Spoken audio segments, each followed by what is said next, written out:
سبيل الدموع سبيل مريح تنهدى يا صاحي كي تستريح. Bismillahirrahmanirrahim. Assalamualaikum warahmatullahi wabarakatuh.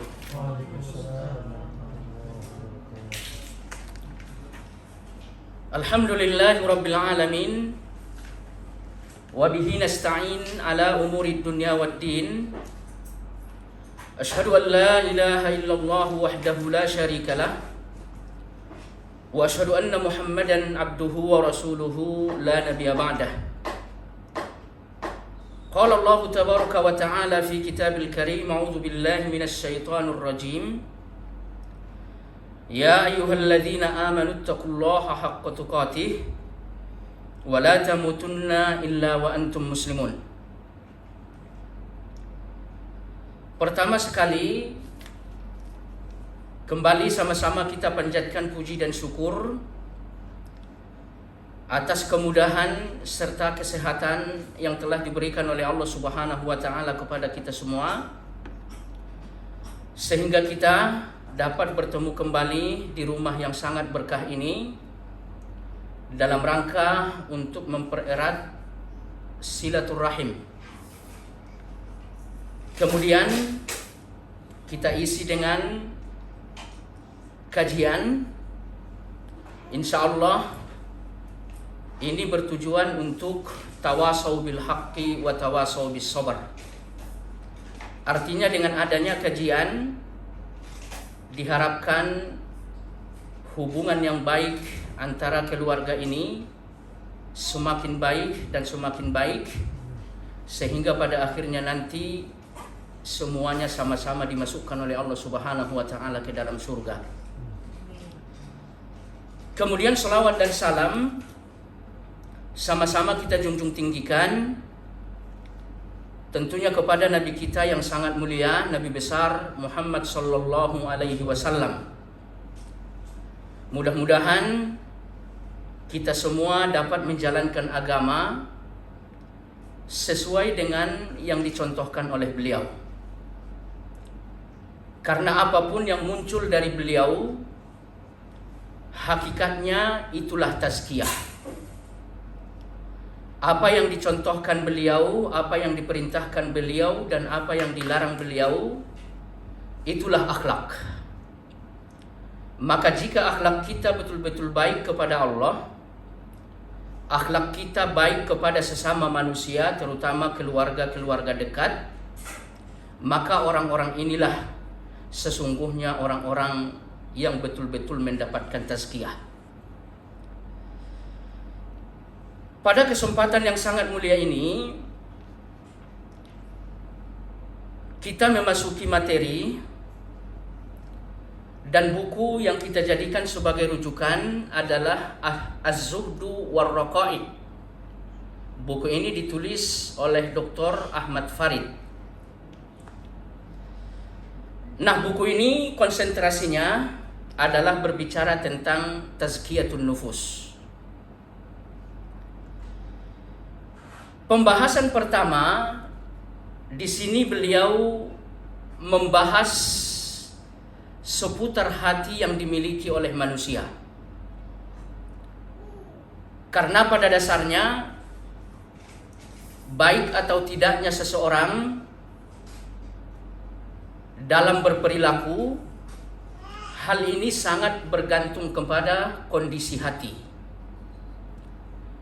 Maka jika suasana hati itu betul-betul baik, maka insya Allah seluruh tindakan mulai dari perkataan dan perbuatan orang tersebut pun akan baik. Akan tetapi sebaliknya, kalau misalkan hati seseorang dalam keadaan sakit, maka sesungguhnya perbuatan dan perkataan yang akan muncul pun adalah akhlak-akhlak yang buruk. Hal ini seperti disampaikan di dalam hadis sahih, diriwayatkan oleh Imam Al-Bukhari dan juga Imam Muslim dari sahabat Nu'man bin Bashir, bahwa Nabi kita mengatakan, ala inna fil jasadi mudghah idza salahat salahal jasadu kulluh wa idza fasadat fasadal jasadu kulluh. Kata Nabi Shallallahu Alaihi Wasallam bahwa di dalam diri manusia tersimpan segumpal daging. Apabila segumpal daging ini betul-betul baik, betul-betul sehat, maka sesungguhnya akhlak yang baik pun akan muncul dari orang yang bersangkutan. Akan tetapi sebaliknya, kata Nabi Shallallahu Alaihi Wasallam, jika daging segumpal tersebut berpenyakit, maka sesungguhnya perilaku atau perkataan yang akan keluar dari orang tersebut pun adalah sesuatu yang buruk. Maka oleh karena dasar itulah penulis buku kita membahas terkait dengan tazkiyatun nufus, yaitu hal-hal yang berkaitan dengan hati manusia. Beliau mengatakan bahwa hati manusia pada dasarnya terbagi menjadi 3 bagian. Yang pertama, al-qalbus salim. Kemudian yang kedua, al-qalbul mayyit. Lalu yang ketiga, al-qalbul marid. Nah, yang dimaksud dengan hati yang selamat atau bagian pertama al-qalbus salim, yaitu hati yang sejahtera atau hati yang selamat, adalah hati yang akan mencapai kesuksesan baik dalam urusan-urusan dunia dan juga nanti berkaitan dengan urusan-urusan akhirat. Hal ini seperti ditegaskan oleh Allah Subhanahu wa taala di dalam Al-Qur'an surat Asy-Syu'ara. Allah berfirman, "A'udzubillahi minasyaitonir rajim. Yauma la yanfa'u malun wala banun illa man atallaha biqalbin salim." Kelak di yaumil akhir tidak lagi bermanfaat harta benda yang dimiliki oleh seseorang. Dan di sana juga tidak lagi bermanfaat anak-anak yang dimiliki seseorang. Bahkan di surat yang lain Allah Subhanahu wa taala mengatakan,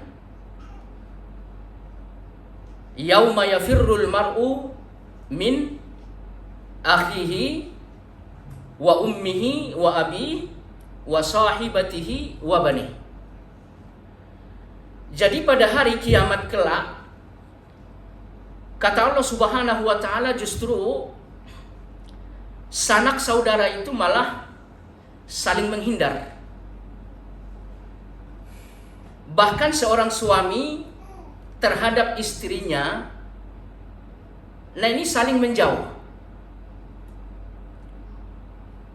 Dan kemudian hal yang sama juga akan terjadi terhadap seorang anak dengan seorang ayah, seorang anak dengan seorang ibu. Jadi inilah keadaan yaumul qiyamah. Sangat berbeda dengan apa yang kita rasakan di atas dunia ini. Jadi sebelum proses perhitungan amal dilaksanakan oleh Allah, yang ada dalam benak manusia adalah nafsi-nafsi, sendiri, urusan sendiri, itu aja. Kemudian kata Allah Subhanahu wa taala di dalam ayat ini, yang akan bisa mendatangkan manfaat bagi seseorang ya hatinya aja.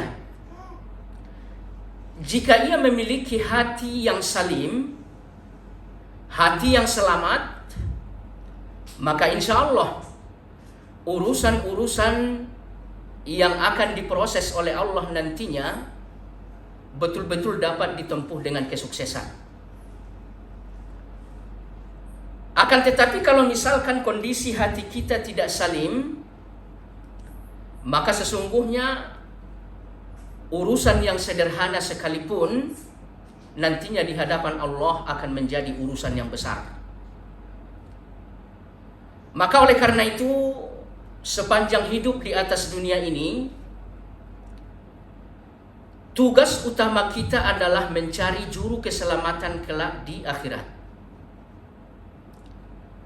Dan juru keselamatan itu adalah hati yang sehat, hati yang sejahtera. Sejahtera daripada kesyirikan, sejahtera daripada kemunafikan, dan sejahtera dari urusan-urusan bid'ah. Kalau seandainya hati kita tersandung dalam persoalan yang tiga ini, maka ini akan menjadi bumerang nantinya, Pak. Ya, urusan-urusan kita akan dipersulit oleh Allah Subhanahu wa taala sehingga pada akhirnya kita pun ditempatkan di tempat yang sangat buruk. Jadi hati yang sejahtera, itulah hati yang bisa menyelamatkan seseorang dunia dan akhirat. Dan hati inilah yang mesti diperjuangkan oleh setiap muslim. Dan hati yang salim, yaitu hati yang salimun min kulli syahwatin, sejahtera dari seluruh urusan-urusan syahwat, wasalimun min kulli syubhatin, dan sejahtera dari seluruh urusan-urusan yang terkait dengan syubhat. Imam Ibnu Qayyim Al-Jauziyah mengatakan bahwa sumber kekeliruan, sumber kejahatan, dan sumber kesalahan sesungguhnya berkisar dari dua hal ini aja. Kalau bukan karena syahwat, pasti karena syubhat. Nah, kalau misalkan kita betul-betul ingin menjaga hati kita dari dua sumber kejahatan ini, tentunya solusi yang diberikan oleh Nabi kita Shallallahu Alaihi Wasallam adalah agama. Maka ulama-ulama kita mengatakan apabila seseorang ingin mengurangi pengaruh syubhat dari dirinya, maka ia mesti senantiasa menuntut ilmu. Jadi syubhat itu pada intinya adalah kebodohan, keawaman terhadap urusan-urusan agama. Nah, disebabkan karena awam atau tidak memahami urusan agama, nah ini cenderung akan terjadi kekeliruan, cenderung akan terjadi kesalahan-kesalahan dalam melangkah, baik untuk urusan duniawi maupun urusan akhirat. Intinya, ilmu agama adalah lentera yang akan menjadi cahaya bagi kita sehingga kita bisa melihat dengan jelas jalan yang baik untuk urusan dunia kita, jalan yang baik untuk urusan akhirat kita. Maka satu-satunya jalan untuk mendapatkan lentera ini adalah melakukan upaya untuk mendapatkan ilmu agama. Insya Allah kalau kita betul-betul memiliki ilmu, sedikit demi sedikit persoalan-persoalan syubhat itu akan terkikis. Semakin banyak ilmu yang kita miliki, insya Allah syubhat itu pun akan dapat dihilangkan. Kemudian yang kedua, syahwat. Dijelaskan oleh ulama-ulama kita, ini bisa diatasi dengan cara tawasau bil haqqi wa tawasau bis sabar. Artinya seseorang bisa selamat dari kejahatan-kejahatan di dalam kehidupan ini tidak cukup hanya sebatas memiliki ilmu. Karena faktanya kita lihat sendiri ya, banyak orang-orang yang ilmunya luar biasa gitu ya. Bahkan gelar akademisinya sampai doktor S3 misalkan gitu ya. Justru malah mereka menjadi sumber kesesatan bagi umat gitu. Padahal kalau kita lihat dari sisi upaya untuk menghilangkan syubhat, mereka sudah mencapai doktor. Ilmu mereka sudah menjulang tinggi.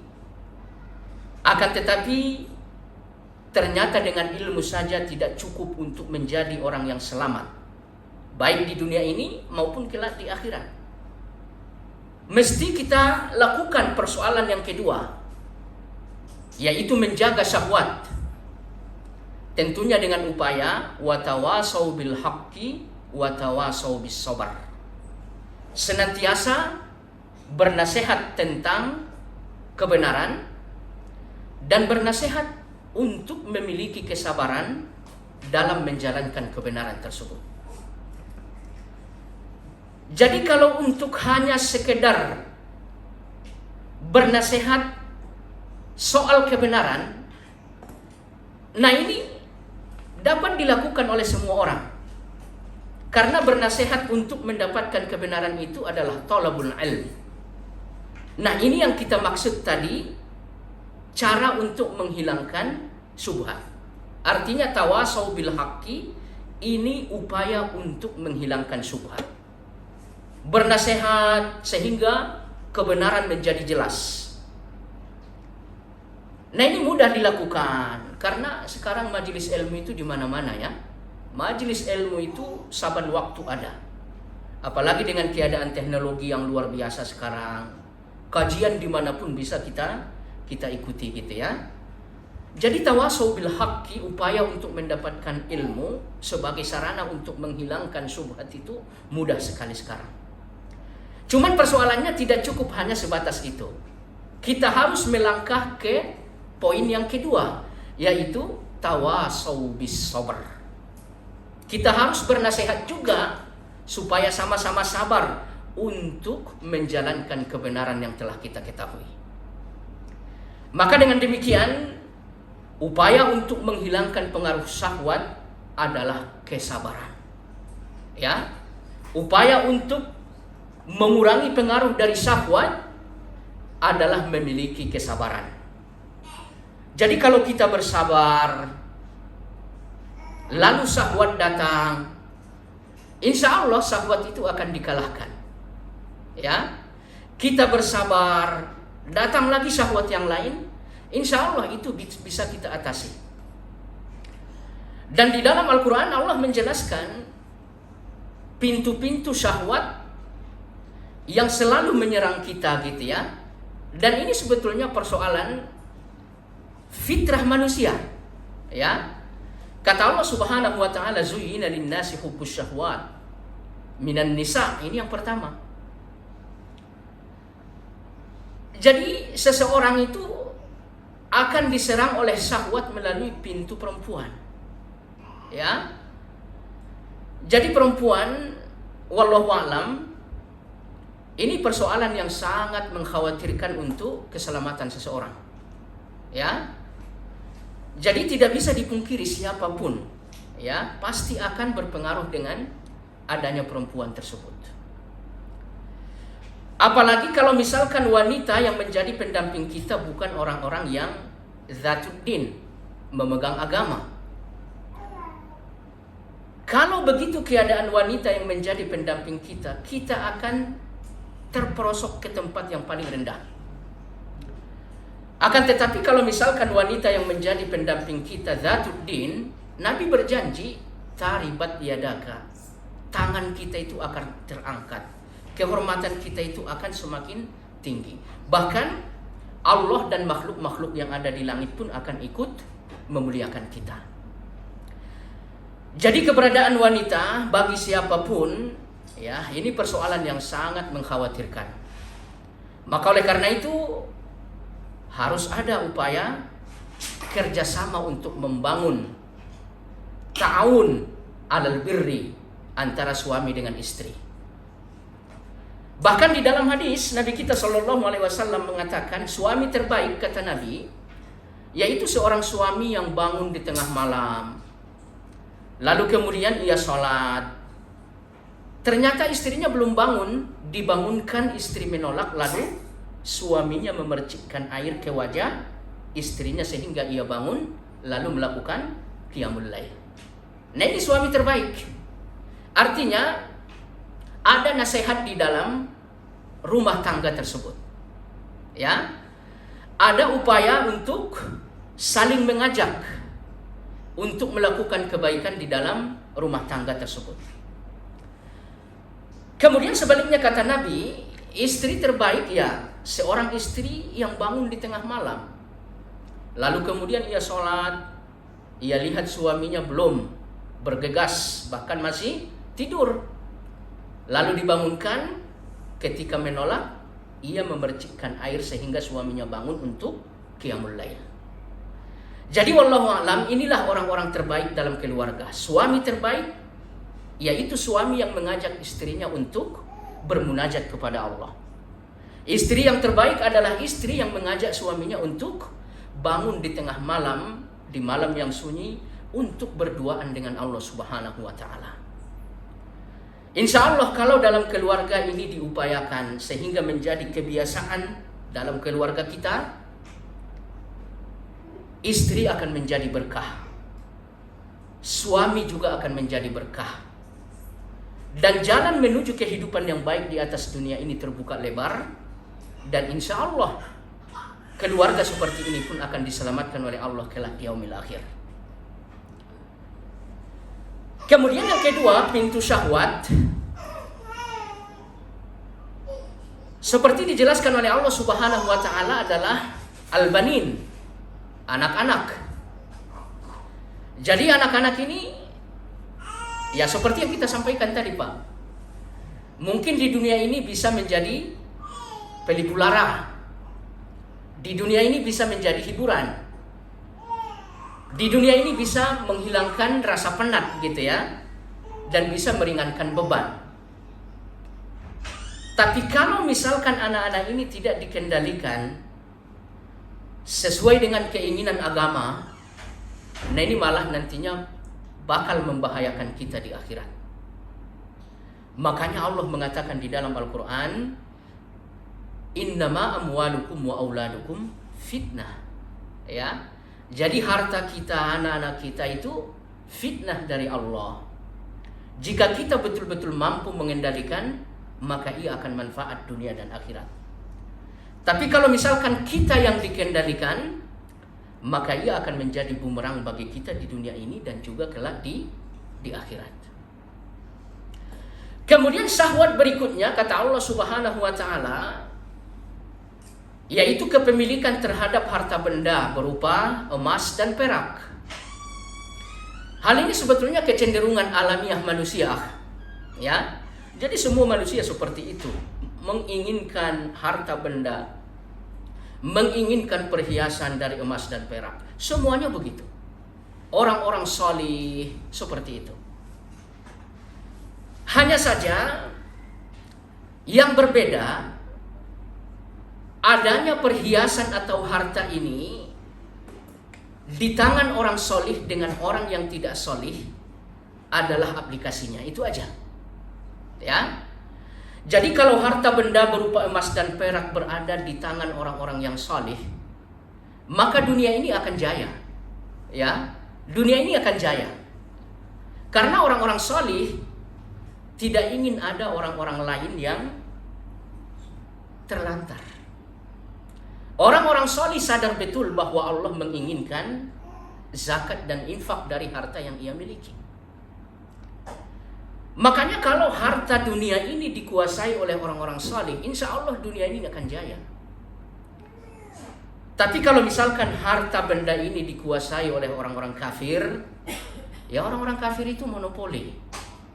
Antum lihat saja dalam dunia bisnis misalkan, antum lebih paham. Pak Ridwan juga sangat paham betul bagaimana dominasi gitu ya orang-orang Nasrani, orang-orang kafir. Artinya mereka kuasai dan dimonopoli. Mereka nggak mau membantu sesama. Bahkan mereka melakukan hal-hal yang terlarang untuk dapat menguasai ruang bisnis tertentu gitu. Jadi wallahu a'lam, kalau orang-orang kafir yang menguasai harta benda emas dan perak, dunia ini akan sengsara. Ya, dunia ini akan sengsara. Bahkan kalau kita lihat undang-undang di negara kita gitu Pak ya, sangat menyengsarakan orang-orang susah. Sangat berpihak kepada orang-orang pengusaha. Jadi wallahu a'lam, ini memang sudah kodrat dan ketentuan dari Allah Subhanahu wa taala. Jadi sekalipun keberadaan harta berupa emas dan perak adalah sesuatu yang rawan, tapi ketika kita kendalikan dengan kesolihan, justru di sini akan ada manfaat yang besar bagi kita secara individu dan bagi umat manusia secara umum. Kemudian selanjutnya fitnah berikutnya kata Allah ya berupa kendaraan seperti kuda dan yang lain-lain. Nah, ini termasuk kecenderungan syahwat juga. Ya. Karena gimana pun ketika kita naik kendaraan rasanya itu beda. Ya. Semakin bagus kendaraan yang kita naiki, rasanya juga makin beda gitu ya. Artinya sangat berpotensi untuk menyebabkan hati kita lupa sama Allah Subhanahu wa taala. Jadi kalau misalkan rasa takut di hati tidak ada, kendaraan ini bisa menyesatkan seseorang. Bahkan bisa mematikan seseorang.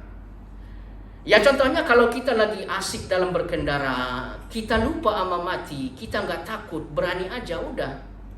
Larinya nggak ketulungan gitu ya, kencang. Tapi kalau misalkan sedikit aja ingat sama mati, kira-kira pedal remnya itu bakal diinjak atau gimana gitu ya. Insya Allah pasti kalau udah ingat mati gitu ya. Jadi wallahu a'lam kendaraan ini sangat rentan membuat seseorang lupa sama Allah, lupa sama kematian sehingga yang ada syahwat. Jadi wallahu a'lam memiliki kendaraan yang bagus sekalipun hal ini merupakan bagian dari syahwat, tentunya bukan sesuatu yang tidak diperbolehkan. Ya. Bahkan ulama-ulama kita banyak ya dari kalangan tabi'ut tabi'in banyak yang memiliki kendaraan-kendaraan yang bagus. Ya. Hanya saja hati mesti dijaga, itu aja. Ya. Hati mesti dijaga. Bahkan kalau kita lihat fadilah yang disampaikan oleh Nabi SAW terhadap seseorang yang bisa mengajak orang lain untuk taat kepada Allah, seseorang bisa menjadi jalan hidayah untuk orang lain, satu orang aja. Kata Nabi apa terhadap Ali bin Abi Thalib? Khairun laka min humurin ni'am. Pahala mengajak seseorang untuk dapat menjadi orang baik, orang yang taat kepada Allah, kita dapatin satu orang aja, kata Nabi SAW, lebih dari onta merah, kendaraan mewah zaman dahulu di kalangan orang-orang Arab. Ya, jadi Nabi memberikan fadilah di sini ya berupa kendaraan yang mewah. Ini menunjukkan bahwa tidak ada larangannya terkait dengan kendaraan gimana pun, mewahnya seperti apapun, nggak ada larangan. Hanya saja ini aja, hati jangan sampai tidak takut kepada Allah Subhanahu wa taala. Itu aja. Kemudian selanjutnya bagian dari syahwat itu ya termasuk investasi, ya tabungan berupa harta berjalan atau harta bergerak. Nah, ini kecenderungan syahwat. Jadi orang-orang yang beruang, kalau misalkan ia tidak memiliki ketergantungan kepada Allah, ia baru bisa merasa aman dari ancaman-ancaman kalau ia memiliki investasi. Ya contoh kecilnya ya Pak ya, contoh kecilnya. Kalau misalkan seseorang tidak memiliki uang berupa tabungan, lalu tiba-tiba ia sakit, nah ini yang terjadi apa? Misalkan seorang dokter ya menvonis ini sakitnya nggak bisa lagi dirawat di rumah sakit biasa. Sakit macam ini mesti dirawat di rumah sakit yang mewah. Katakan misalkan kalau di Jakarta mesti ke Siloam gitu. Atau misalkan ke luar negeri mesti ke Singapura gitu. Nah ini, vonis dokter semacam ini kalau misalkan seseorang tidak punya investasi, katakan misalkan tabungan, kira-kira gimana? Sakitnya tambah parah atau gimana? Jadi kaget gitu ya, stres, mesti dirawat di Singapura, sementara uang nggak ada. Kira-kira stres atau gimana? Ini persoalannya, ya. Jadi gara-gara stres, malah sakitnya bertambah, itu yang ada, Pak. Ya. Jadi kalau misalkan kita stres dengan vonis penyakit yang kita derita, karena kita secara manusiawi tidak bisa menanggulangi karena keterbatasan ekonomi, nah ini menunjukkan sikap tawakal kepada Allah itu sudah hilang. Dan sebaliknya juga, kalau misalkan sakit kita divonis sama dokter mesti dirawat ke luar negeri, wah santai aja, kan ada tabungan, mau berapapun siap. Jadi adanya ketakutan, adanya keberanian dalam jiwa, bergantung kepada investasi. Nah ini sesuatu yang sangat buruk sebetulnya, ya, sesuatu yang sangat berkaitan dengan kesyirikan kepada Allah Subhanahu wa Ta'ala. Jadi kalau kita berbicara tentang tazkiyatun nufus, jiwa orang yang seperti ini takut dikala uang tidak ada, berani dikala uang ada, adalah jiwa yang sangat kotor sebetulnya. Ya, jiwa yang sangat kotor. Jadi tawakal kepada Allah Subhanahu wa Ta'ala adalah puncak dari tazkiyah. Seseorang bergantung mutlak kepada Allah, ini murni karena hati yang suci. Nabi kita Shallallahu Alaihi Wasallam membandingkan umat manusia dengan seekor burung. Ya, Nabi kita Shallallahu Alaihi Wasallam mengatakan, seandainya umat manusia memiliki rasa ketergantungan sama seperti burung, maka sesungguhnya ialah orang-orang yang akan beruntung di hadapan Allah. Jadi dari sisi tawakal, burung itu jauh lebih sempurna dibanding kita, Pak. Ya. Jadi kata Nabi, burung tawakalnya luar biasa. Ya, coba kita perhatikan burung keluar dari sarang. Kira-kira ada tujuan mau kemana enggak untuk mendapatkan rezeki? Enggak ada. Beda sama manusia. Jadi kalau manusia keluar dari rumah, udah ada pabrik, antum udah punya tujuan, ya. Udah ada matam, restoran, antum punya tujuan. Misalkan yang lain, ya keluar dari pura naik kereta, udah ada departemen dalam negeri yang menunggu. Jadi dari sini aja kita sama burung udah kalah jauh. Burung itu keluar nggak ada arah tujuan, terbang aja. Kemudian selanjutnya, burung pulang di sore hari, nggak ada cerita bawa apapun, ya, nggak ada cerita bawa apapun, Pak. Bawa sedikit barang 2 butir beras padi, bawa ke sarang buat persiapan besok, nggak ada itu. Padahal burung itu bisa membawa sesuatu. Ya contohnya burung ababil, ya. Burung ababil itu membawa batu kecil dari neraka. Per satu burung itu 3 biji.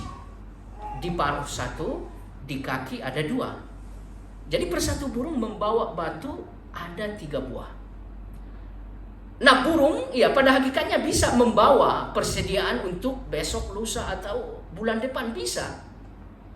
Jadi burung itu nggak ngangsur tuh, hari ini kita bawa 3 ya, hari ini kita bawa 3, besok 3 lagi, nggak seperti itu. Nah coba kita lihat umat manusia, nah ini Pak, ya. Jadi kerja kalau misalkan belum bisa nabung, ya belum berhasil. Padahal udah dapat makan, udah dapat minum, udah dapat pakaian, udah dapat rumah gitu ya. Karena nggak ada tabungan, nggak ada investasi, belum berhasil. Jadi patokan kesuksesan untuk menggapai dunia itu besar atau tidaknya investasi yang dimiliki. Ini bahaya, ya.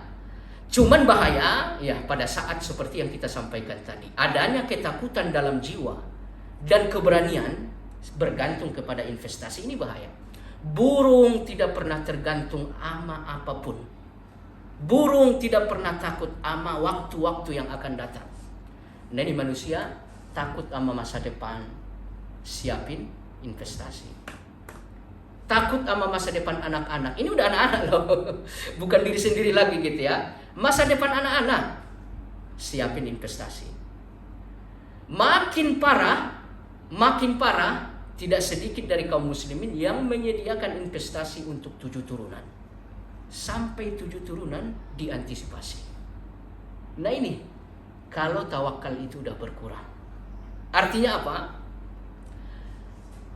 Ketergantungan kepada Allah Subhanahu wa taala adalah segalanya.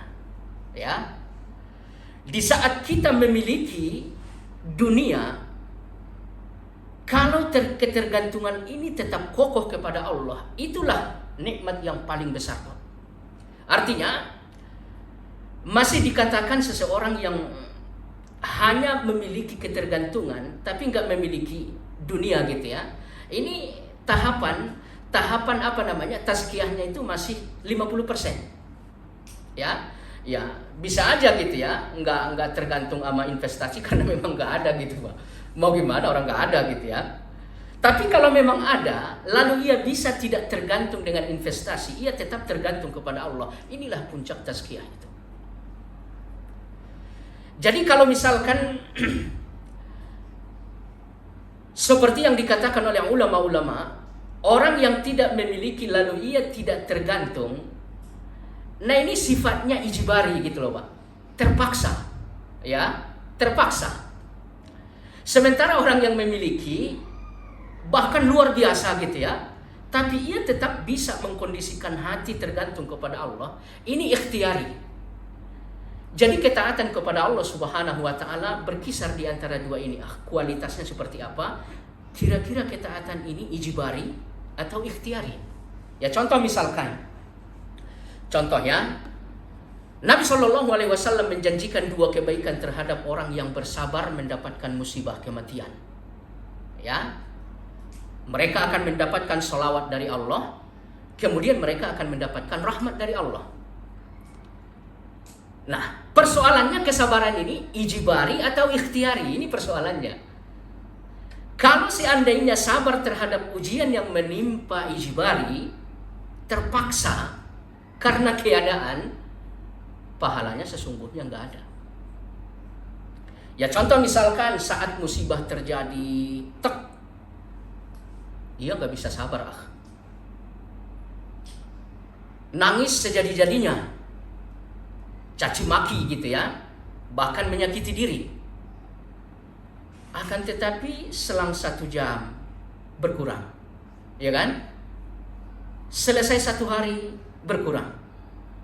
Selesai 2 hari, udah mulai lupa. 3 hari, udah nggak ingat lagi. Normal, udah biasa kembali kayak semula. Ini bukan sabar. Kalaupun ia udah bisa menerima, itu karena keadaan. Karena psikologi manusia ya, kehilangan sesuatu berangsur-angsur, makin lama akan kembali seperti biasa. Jadi sabar yang memiliki yang memiliki nilai itu ya, adalah sabar ikhtiari. Makanya Nabi bilang, sabar itu fis sadamatil ula, pada saat pukulan pertama. Terjadi musibah, kira-kira di sini bisa nggak langsung bersabar? Di sini nilainya. Ya. Kalau bisa betul-betul mengendalikan diri sesuai dengan petunjuk Allah dalam ujian tersebut, nah ini ikhtiari Pak. Kita bisa sebetulnya ngamuk, protes, tapi kita kendalikan diri kita sesuai dengan petunjuk Allah. Inilah ketaatan ikhtiari. Jadi sama dengan orang yang tadi kita sampaikan ya. Kalau misalkan harta investasinya nggak ada, ya gimana? Ya mau tidak mau keadaan mesti membuat ia tawakal kepada Allah gitu ya. Tapi kalau misalkan ada, ya belum tentu juga bisa. Ya, belum tentu juga bisa gitu ya. Nah, di saat seseorang yang memiliki investasi lalu ia tawakal luar biasa kepada Allah, nah inilah tazkiyah yang sesungguhnya. Makanya di dalam buku ini nanti dijelaskan Pak, poin tazkiyah yang pertama itu ketika kita lebih kokoh dengan Allah dibanding dunia yang ada di sekitar kita. Tawakal ketergantungan bisa saja sama dunia yang kita miliki, tapi kita abaikan. Kita tetap kokoh dengan Allah yang Maha Kuat. Itulah tazkiyah yang sesungguhnya. Wallahu alam, inilah beberapa hal yang menjadi corong syahwat ya yang ada pada diri manusia. Jadi hal-hal inilah yang digunakan oleh syaitan ya menjadi pintu nantinya, sehingga apa? Sehingga kita dapat disesatkan oleh mereka. Ya. Di dalam Al-Qur'an Allah Subhanahu wa taala berfirman, "Alladzi yuwaswisu fi sudurin nas." Syaitan itu kerjaannya udah cuma bikin was-was saja ke dalam hati manusia. Jadi ini aja kerjaan para syaitan. Ya. Dan perlu kita ketahui untuk suksesnya pekerjaan ini, ya syaitan juga minta bantu kepada Allah, Pak. Ya. Jadi syaitan juga bergantung kepada Allah. Makanya di surat Al-A'raf, syaitan saat disesatkan oleh Allah, saat dilaknat sama Allah, ya syaitan minta kepada Allah, "Fabi'izzatika, demi keagunganmu, la'uhwiyannahum, anak-anak Adam ini semuanya nanti bakal aku sesatin." Jadi syaitan minta bantu bertawassul dulu kepada keagungan Allah. Padahal yang hendak ia lakukan adalah penyesatan terhadap umat manusia. Jadi wallahu alam, syaitan membisikkan was-was kepada hati manusia melalui pintu-pintu syahwat tadi atas dasar ketergantungan yang maksimal kepada Allah. Padahal kita lihat apa yang hendak dilakukan oleh iblis adalah kejahatan. Kejahatan sekalipun yang hendak ia lakukan, ia bergantung kepada Allah Subhanahu wa taala. Lalu bagaimana dengan kita gitu ya? Manusia fitrahnya sesungguhnya berada di atas tauhid. Ya, ini dijelaskan oleh Allah. Mulai dari kita ada di rahim ibu kita.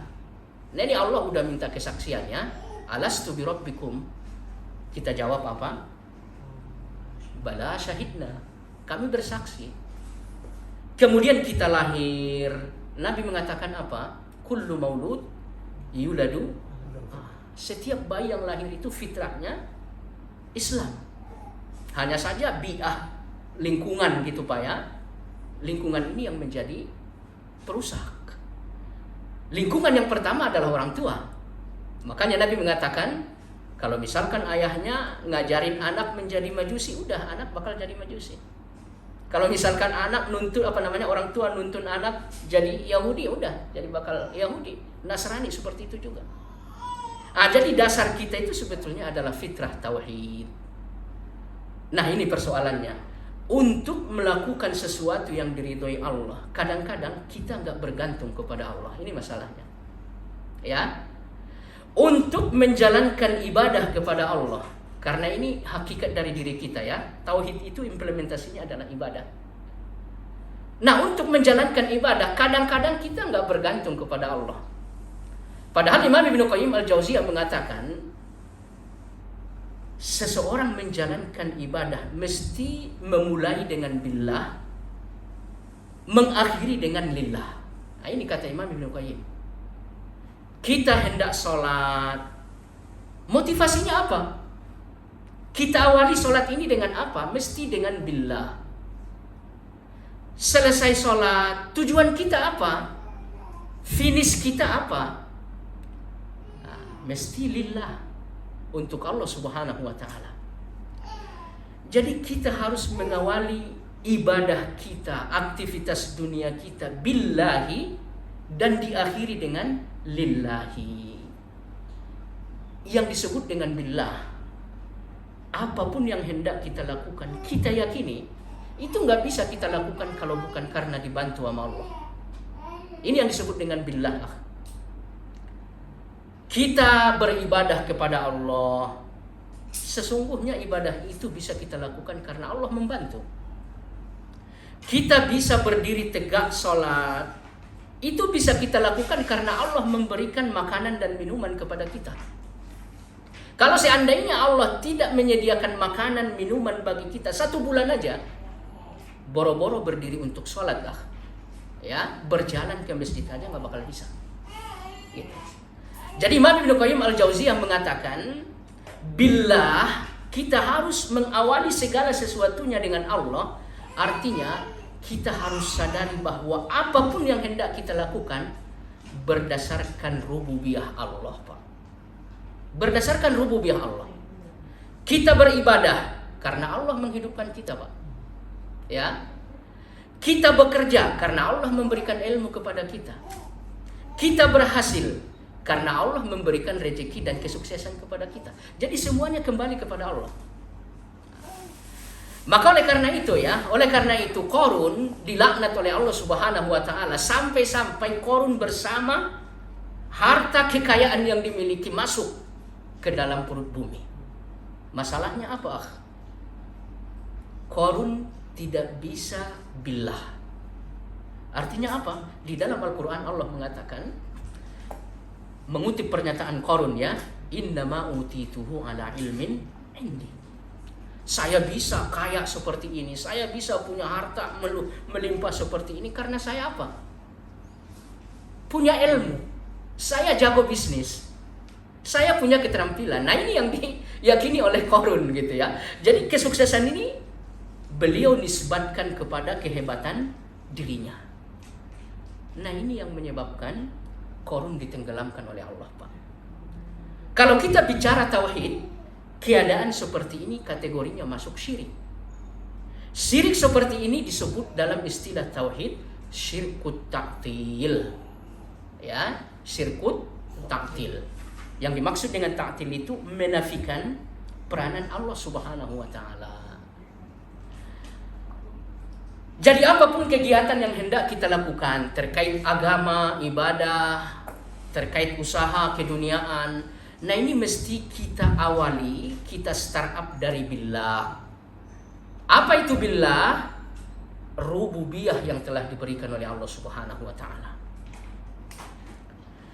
Kemudian aktivitas kita ini harus lillah, ya, harus lillah. Artinya apa? Kita kerja untuk dunia semata-mata supaya mendapatkan ridho dari Allah. Kita menjalankan ibadah tujuannya ya Allah dan mendapatkan surga, bebas dari neraka. Nah, lillah di sini adalah basis dari uluhiyah. Ya. Jadi kita awali aktivitas kita dengan rububiyah, kemudian kita jadikan ending dari aktivitas kita uluhiyah. Jika seseorang melakukan segalanya di atas dunia ini dan dalam kehidupan ini berdasarkan rububiyah dan uluhiyah, maka ialah orang-orang yang betul-betul mendapatkan tazkiyah. Wallahu alam. Yang ingin disampaikan terkait dengan ini, akhya, kita nggak boleh kalah sama iblis. Kita nggak boleh kalah sama syaitan. Syaitan untuk kejahatan aja minta dibantu sama Allah gitu ya. Nah, kita dalam melakukan kebaikan mesti meminta kepada Allah agar kita dimudahkan. Mesti merasa bahwa kekuatan kita menjalankan ibadah itu mutlak pemberian dari Allah Subhanahu wa taala. Kemudian selanjutnya penyakit syahwat ini ya. Penyakit syahwat ini seperti kita katakan tadi mesti dikelirkan ya. mesti dikelirkan dengan menguatkan kesabaran. Ini obatnya. Jadi obat supaya syahwat ini nggak membabi buta, sabar. Contoh sederhana, urusan syahwat bagi manusia dikatakan oleh Nabi adalah urusan perut dan urusan biologis. Nah ini syahwat, contoh syahwat. Nah Nabi mengajarkan supaya ini bisa dikendalikan berpuasa. Kenapa mesti puasa? Karena puasa itu adalah basis kesabaran. Bahkan ulama-ulama kita mengatakan puasa itu mencakup 3 kesabaran yang ada.